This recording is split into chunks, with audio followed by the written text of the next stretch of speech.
The Fast Food Podcast. I want to talk about the fact that the last episode, which was incredibly hilarious, Yeah. I had a good time. Drizzy walked off set.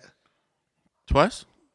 It's a couple times, I think about 3 or 4. Yeah, it was wild, that episode. Yeah, it was a wild episode. But, I had Trim in bits. Yeah. Usually, if those who listen to the podcast regularly, Trim is the one that usually sets the tone and is the architect of mayhem and laughter and fun on the show.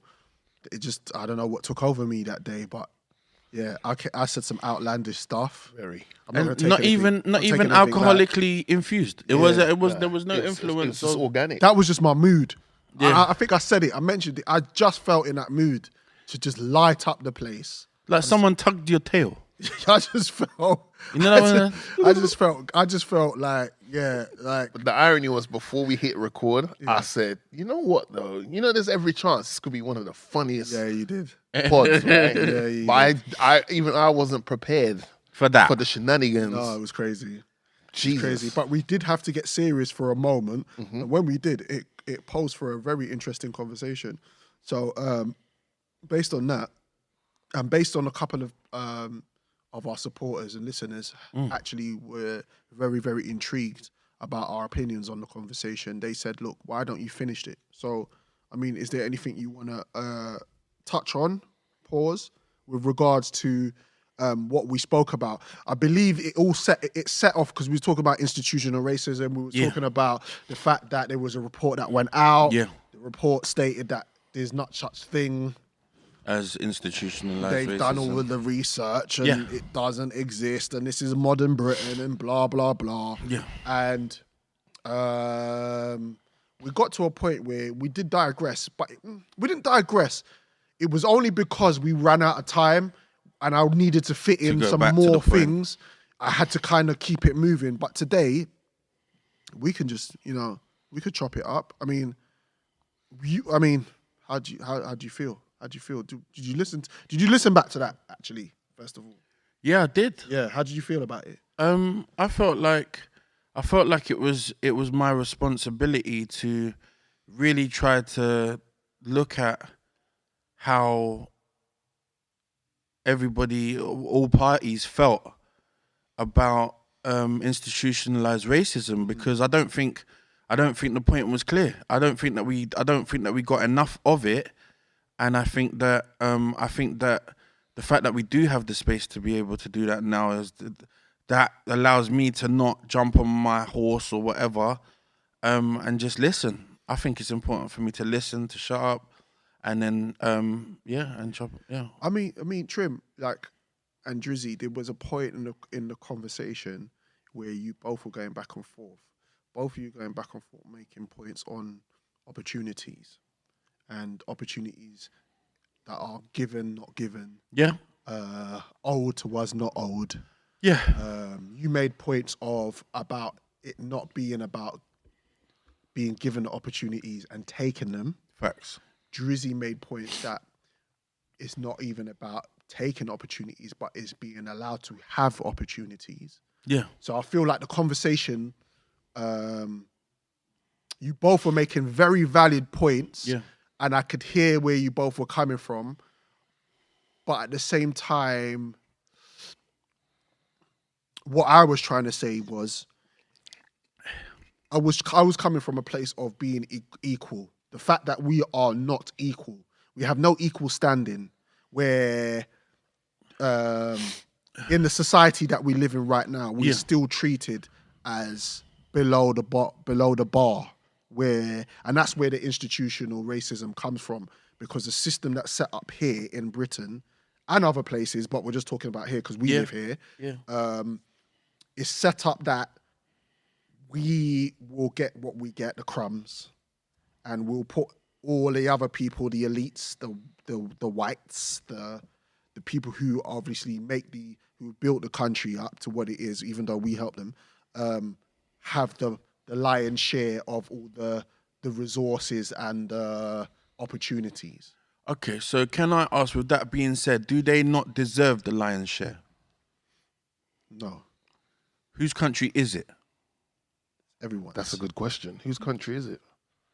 I want to know what our views are on whose country is it. I think they think. Well, no, not even think. I know. Yeah. They know Yeah. that they think that this country is theirs. But when you check where English people come from, anyway, is not. They don't come from here.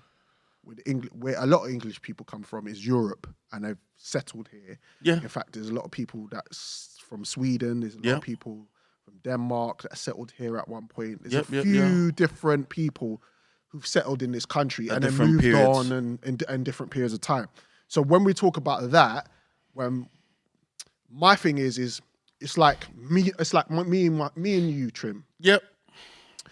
We come together, we make a pact, and we say, look, I say to you, Trim, I need your help. I'm coming to you because I need your help to build this. And the reason why I need your help is because you have the power. You have the man force. You have the force. You have the means to help me build this situation. Yeah. And in turn, I'm going to give you equal opportunity on this land, and I'm going to make sure that your people are looked after going forward.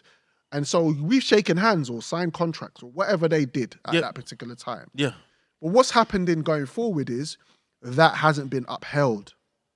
And which is what leads to the institution of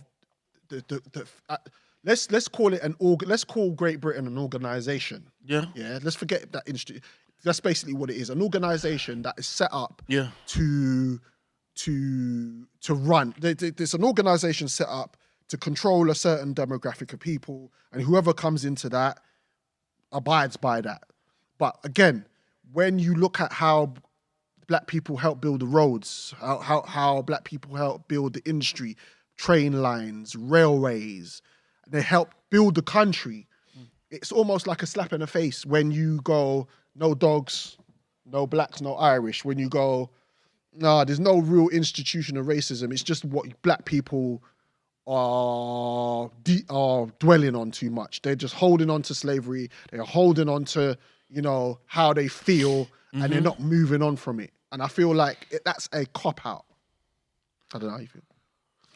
I don't think it's a cop-out. I think that everybody deserves, to be heard. I think that everybody also, there's a reason why they feel the way that they do. It's unfortunate that we are in a position where we aren't treated equal. I believe that we're not treated equal. I'm not dismissing the fact that we're not being treated equal. But what I am saying is we're in control of what the decisions we make.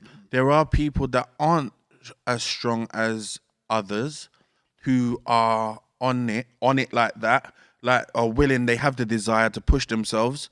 And unfortunately, the fact that you don't have the opportunity to do that, you then have to lean on the government, lean on whoever the powers that be are. I don't choose to sit in that mold. And that's the reason why I feel so passionate about being there and being happy to support others that want to get on that platform.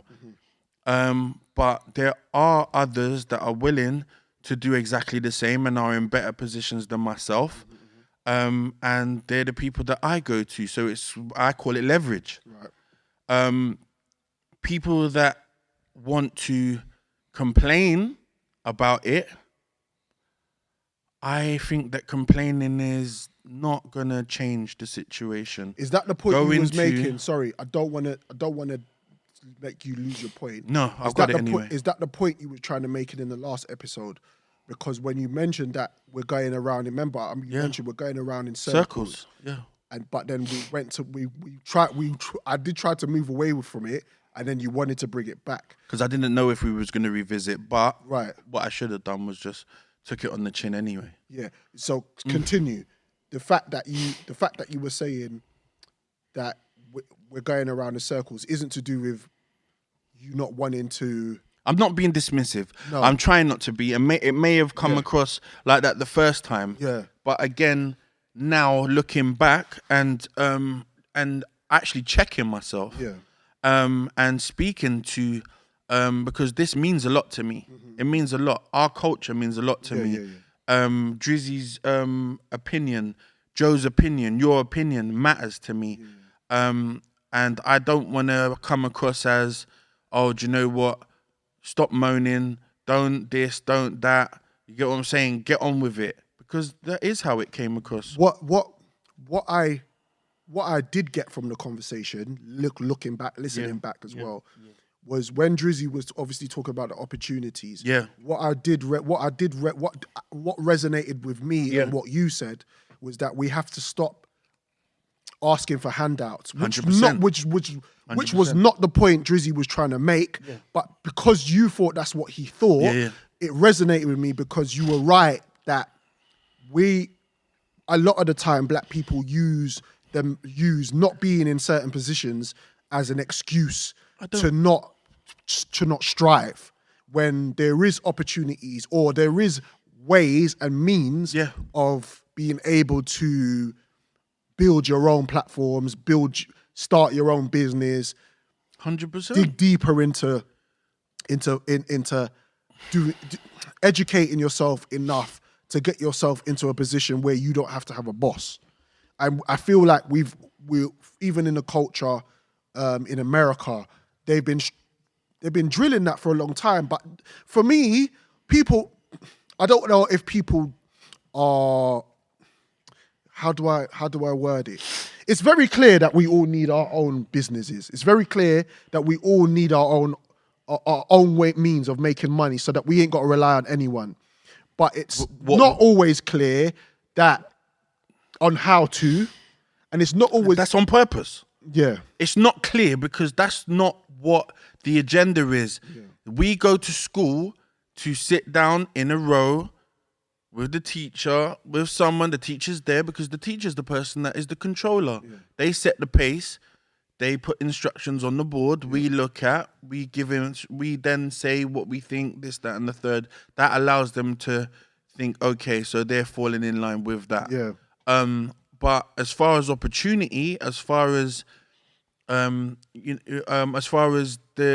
point I made about the government and stuff like that, I think that a lot of us, because it seemed like we do look for handouts and we do complain to the government, but the problem is that it's almost like we love the government so much, and we give them that much credence. Yeah.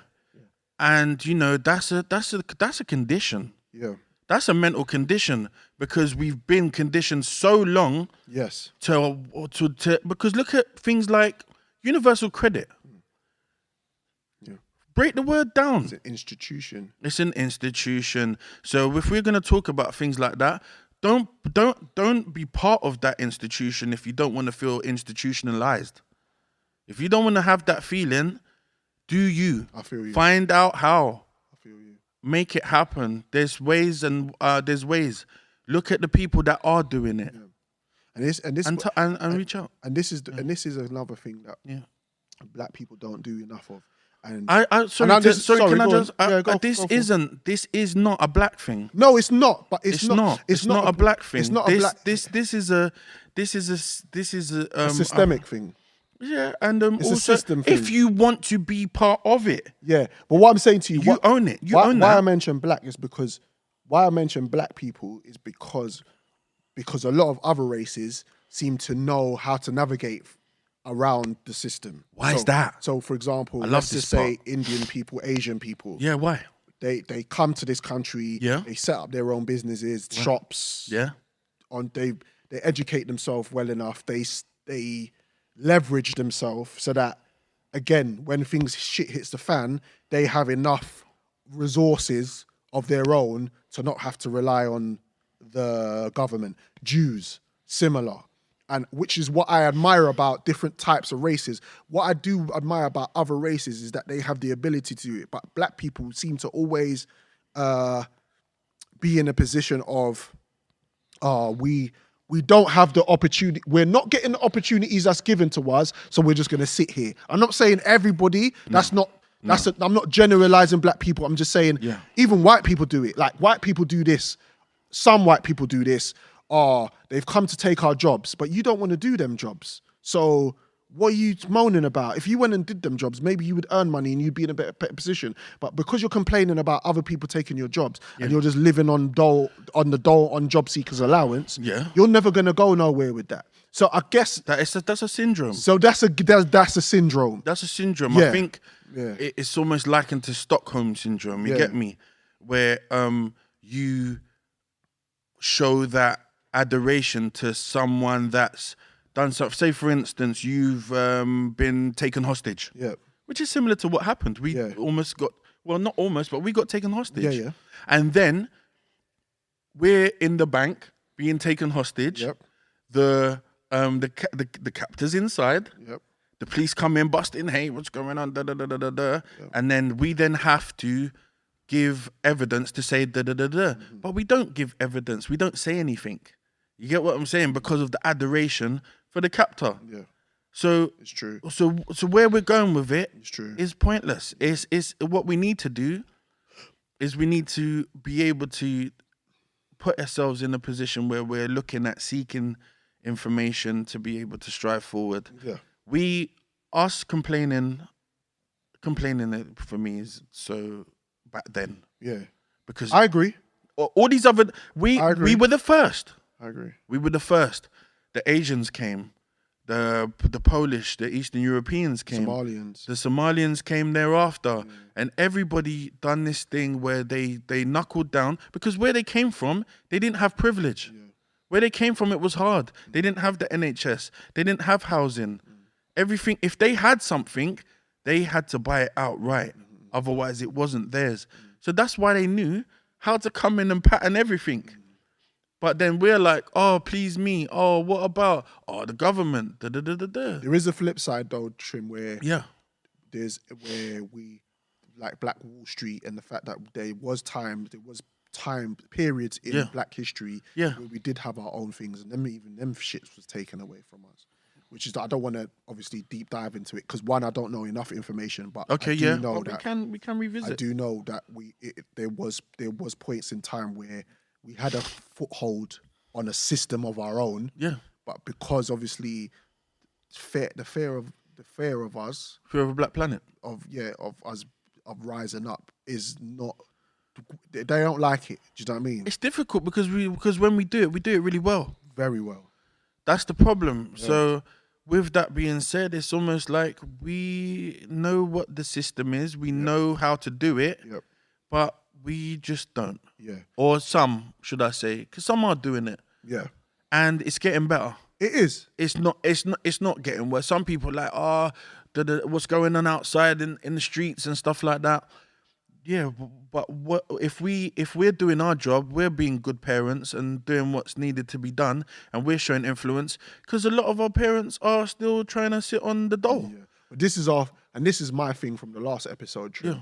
Yeah. Is I mentioned that you mentioned it, but what I reiterated was the fact that this platform we have, this podcast we have, is also a way of educating other people who don't know or are ignorant to it, to let them know that these things do exist. Do you know what I found? A lot of people, we say, "Oh, go Google it," but people don't. Bro. No. Go do this. Do your research. People don't because it don't pertain to them. Yeah. It's not. They're fine. We're all right. We're cool. And it just looks like we complain a lot of the time. We're not actually complaining a lot of the time. We're just actually bringing up the subject, just highlighting it and saying, "What? Come on! Like, are you still trying to?" That's what I said in the last episode. If you're still trying to tell us that there isn't institutional racism, you're taking a piss, because now you're just actually trying to sweep it under the rug. And you're undermining my intelligence. Because my intelligence tells me a lot of the time, or what I've been taught by my parents, is to look into things. Yeah. Don't just take things for gospel. Yeah, don't just go, okay, don't accept. But ignorance is bliss. Yeah. So there's the people that are writing these reports, don't want to highlight it and don't want to be honest enough to say that that is the case. Yeah, it's true. Drizzy, you want to touch on it at Yeah. all? Pause. No. I mean, you know. Rumbled in the jungle. Cool. What's next? I mean, yeah, it's yeah. I mean, you know, like I said last time, there's not people of our color in positions to make decisions. Yeah. And that was my point. There's Like not we're enough.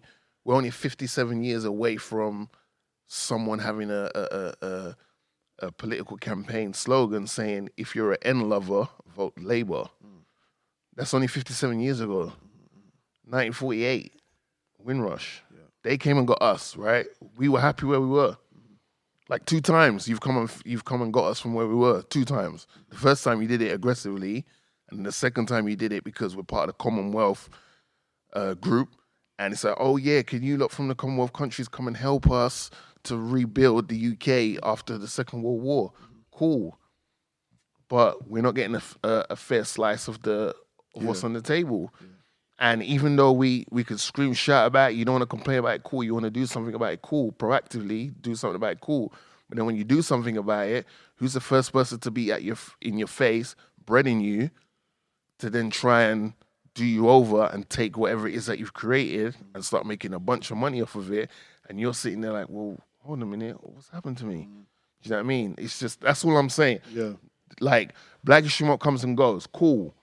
But what's the long-term effect of Black History Month?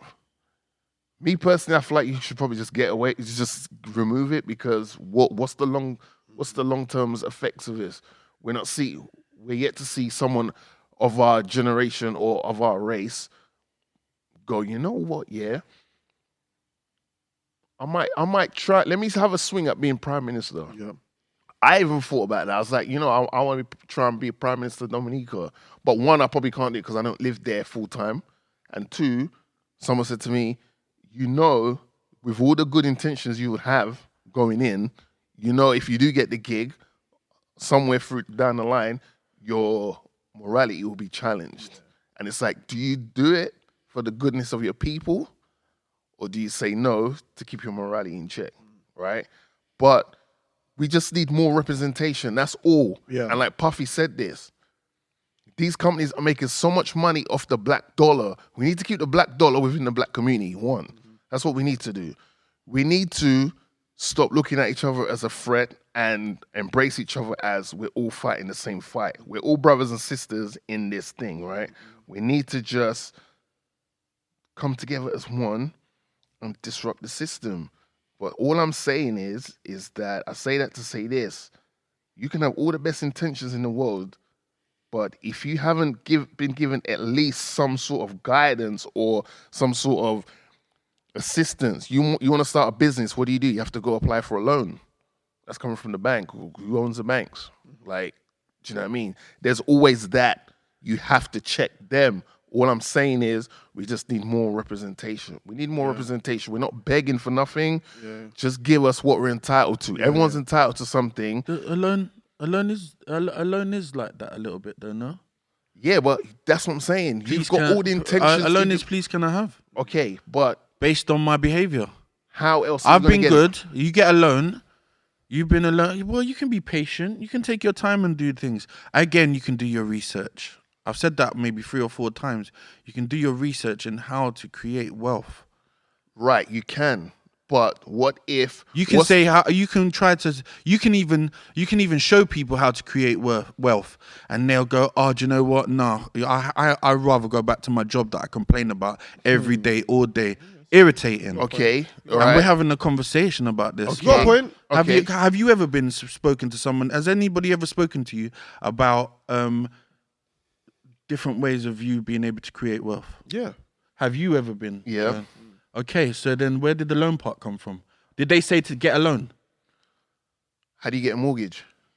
I'm not. Can you answer my question first? Well, I was going to be interjected as per usual. My point was, you can either be patient and wait to amass that wealth, or you can realize I can afford right now to go and apply for a loan to fast track the process of what I'm trying to create. If you're trying to create a clothing label, or let's think bigger, you're trying to create a portfolio of houses, a property. Yeah. And you're like, I've got the money here. I've been saving what money I've been making from my streams of wealth. Yeah. I can go and apply outright and get the loan that I need to go and buy these properties that I want and fast track it, because I know I can do that within a 5-year plan, as opposed to waiting 9, 10 years.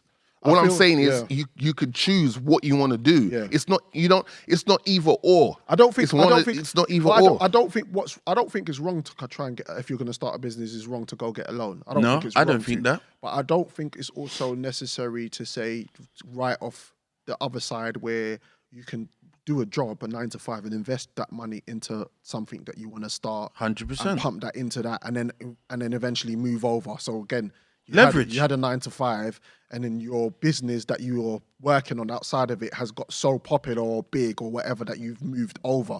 Like my wife, she pretty much done that. She worked a 9 to 5 most of her life. Then she decided to be self-employed. Right. She had an idea. She trained herself. Cool. Or went to schools and got training. And basically moved over to where the other side of the now quadrant. she doesn't have to. She doesn't have a boss.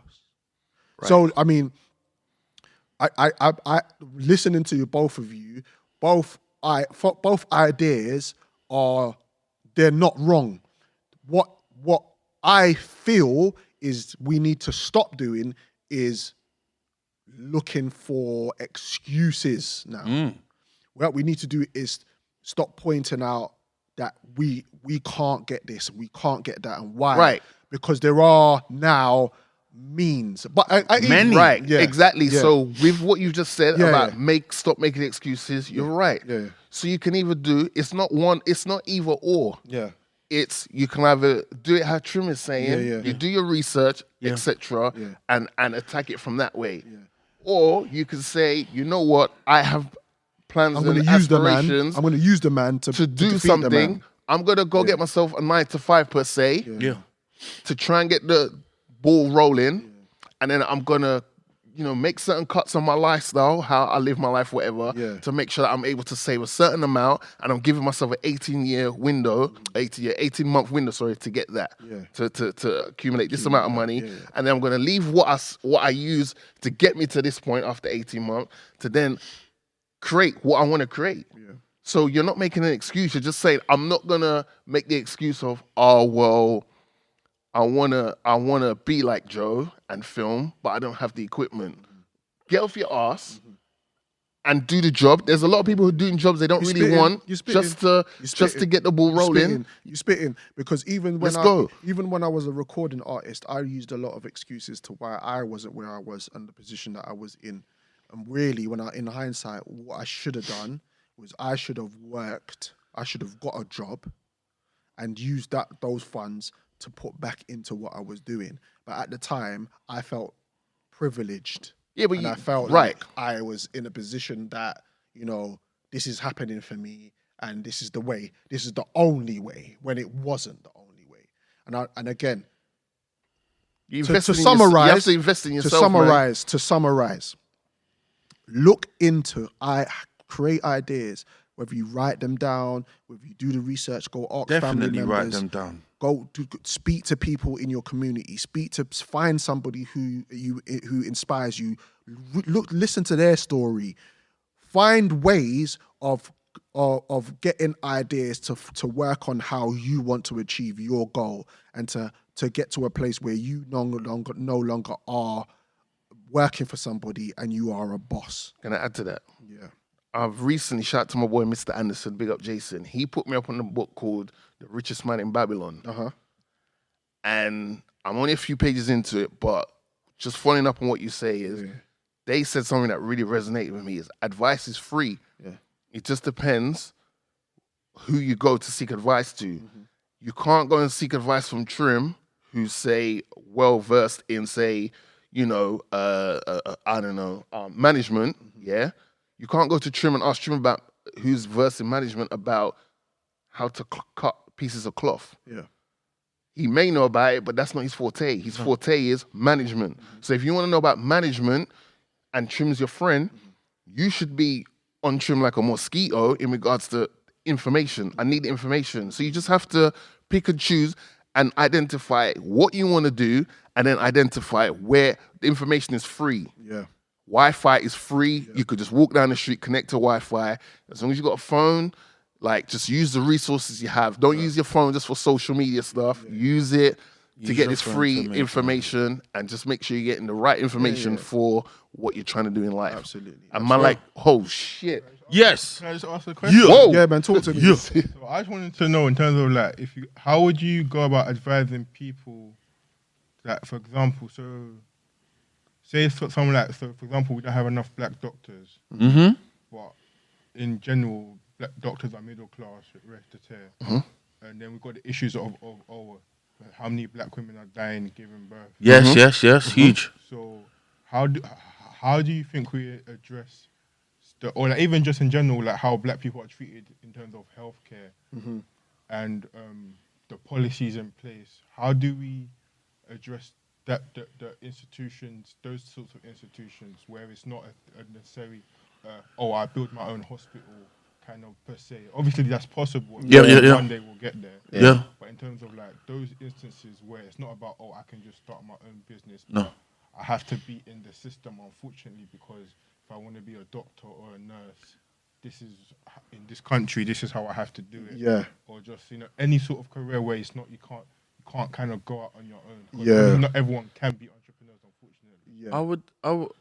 I would suggest that for most things, there's normally forums for exactly this, because there's people, the same way you've got this idea, there's other people that have their exact same thoughts.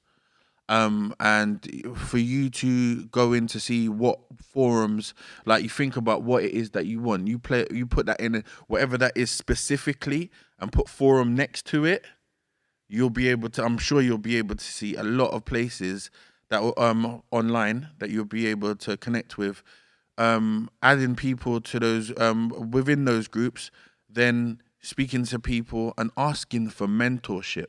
There's some people that just want to help, but we're like we feel like oh they're busy because they make 7 figures or whatever, so we feel like we shouldn't really ask. You get what I'm saying? Yeah. But there's so many people that are like, do you know what? I'm so glad you asked me. This is the thing I thrive for. I'm looking for people that want to know, because I feel like I'm stuck because I'm the only person here. I'm up here and everybody's down there and no one wants to. I'm happy to put my hand down and reach up and pull you up. Yeah. So just ask. What I mentorship as well, Joe. It's a good question. Amazing question. Sick question. What I do notice, a lot of people just don't ask. A lot of the time, a lot of people don't. Seeking is a different thing. Asking is another thing. Yeah. Sometimes you can be too not embarrassed, but because obviously it's an idea that you're not sure on how to approach, you might not necessarily know who to ask, one, and then when you do know who to ask, it's asking because you might feel like it's a stretch. But I feel like what Trim said is interesting. I'm sure there are so many places where you can get those the information.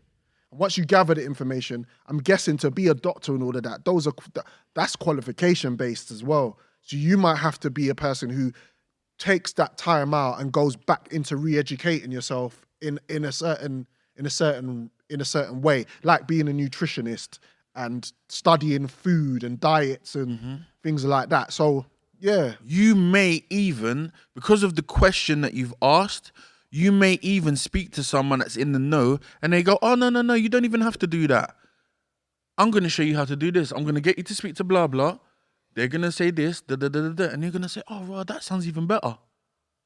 Yeah, man. But that's because they're in that industry and they have the know-how.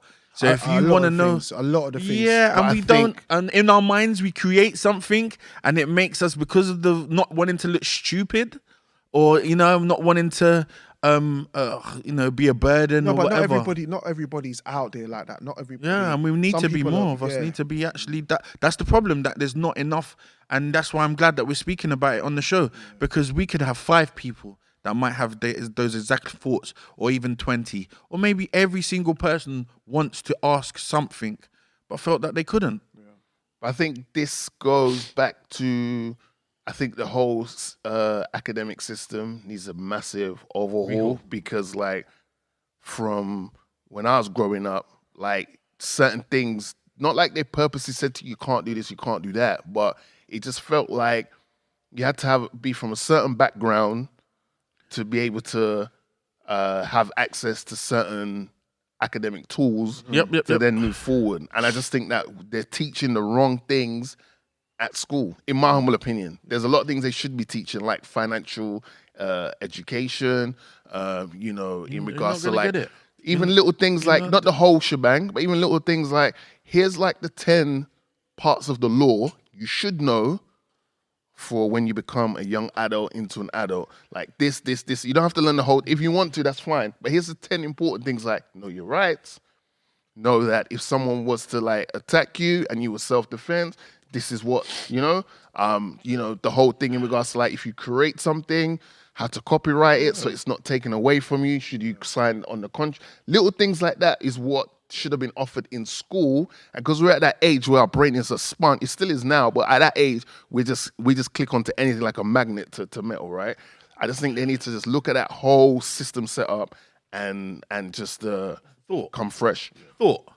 How can we ask, like in school, how can we expect in school to be given financial information? Yeah? Yeah.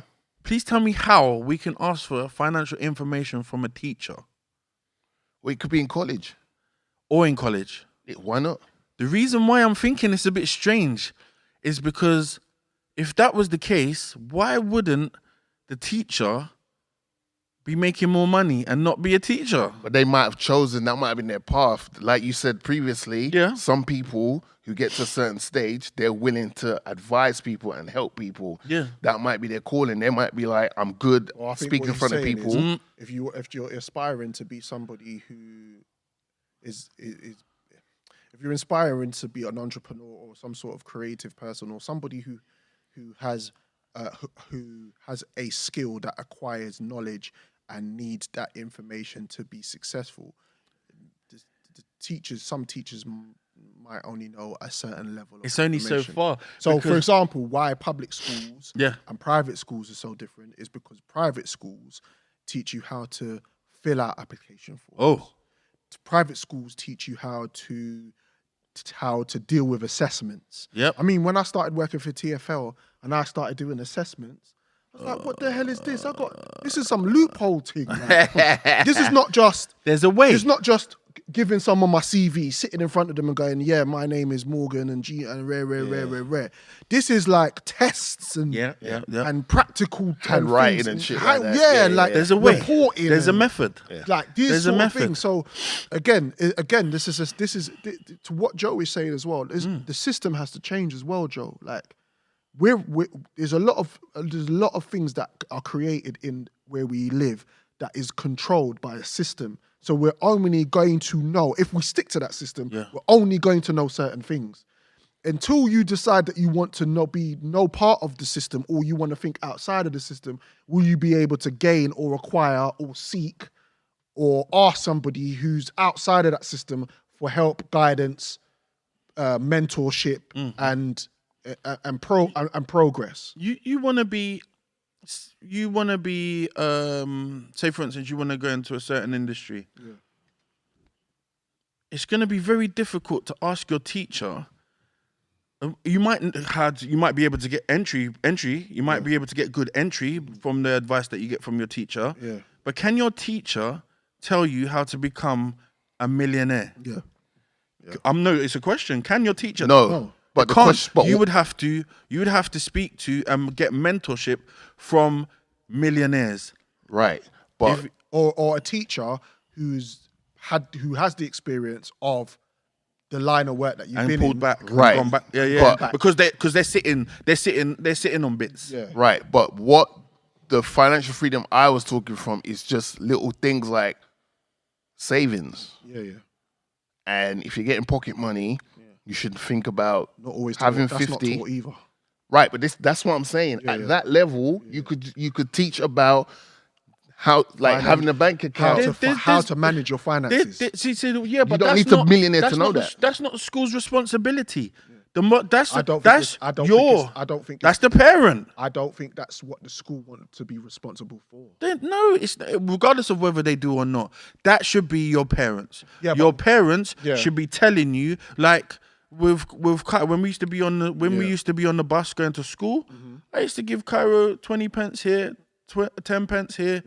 Pound, whatever, and I say, make sure you count your money. Know what you're doing with your money. Make sure what you do with your money. Make sure you know how much you've got. Fortunate for That- your son, but what if you're a parent who ain't educated on that?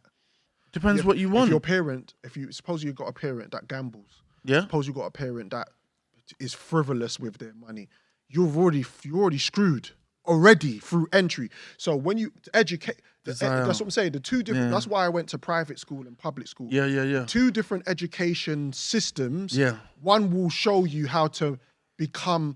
One will prepare you for the world. One prepares you just for life. No, it doesn't.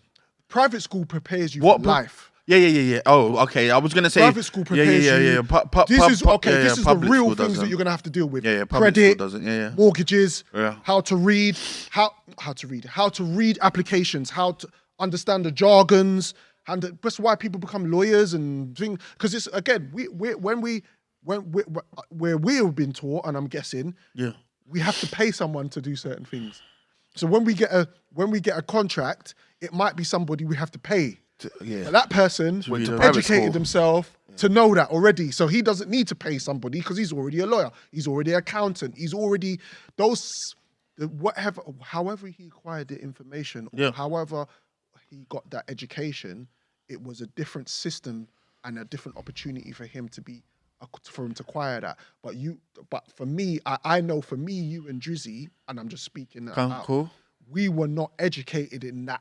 We weren't well versed in that thing. It's like like I became an artist. There was not one piece of creative writing was done when I was growing up, and I became somewhat of a successful artist because it was something that I dreamt about doing, and I asked and researched and Yeah. So why put myself around the people in the industry Yeah. to acquire the knowledge. You see what I'm saying? So why did you say that there was no creative writing? Because what you did, I found extremely creative. Bro, in high school, the only music we was taught was the recorder and the piano. Which is fine. I'm not. But Yeah. But you wanted it that bad. You became creative. Yeah, because yeah. But But you who- didn't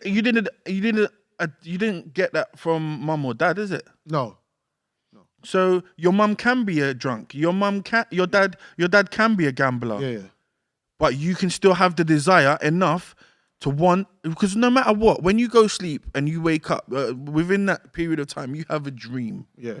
Or even if you're awake, you daydream. Yeah. And those are the things that push you towards. But what you were saying was your son was fortunate that his pops was astute with financial, just being able to show him how to save. Not everybody's pops is built like that. Not everybody's pops says to their son, put 20 pence away, put £5 away every month. For me, my financial situation is horrible. It's my wife that actually is more educated financially, who kind of takes control of that and goes to me, babe, let's do this with that, let's do that. And that's why I'm in a better position, because I have a partner who's educated in knowing what to do with money per se. So it's like, again, my point is you're right. The parents need to be able to. They're the direct first their children. protocol. They have the most but responsibility out of everybody. There's a system, there's a public school system that teaches you, that don't teach you how to live your life. Because I didn't go Germany. So all the German that I learned in high school didn't use it. I've never been France, so all of that didn't mean nothing when I'm telling me about French. Geography, cool. I got sat navs. History, cool, but you didn't teach me about Black history. You just taught me about your history. Where was the education? I guess maths and English, really. But other than that, even that's basic. Other than that, where was that? Okay, this is how you save money. This is how you grow credit. This is how you acquire a mortgage. Be on the electoral roll. But you don't deserve that. You don't deserve that because you went public school. That's what. So that's the thing. So what we do is you strive. There is a system.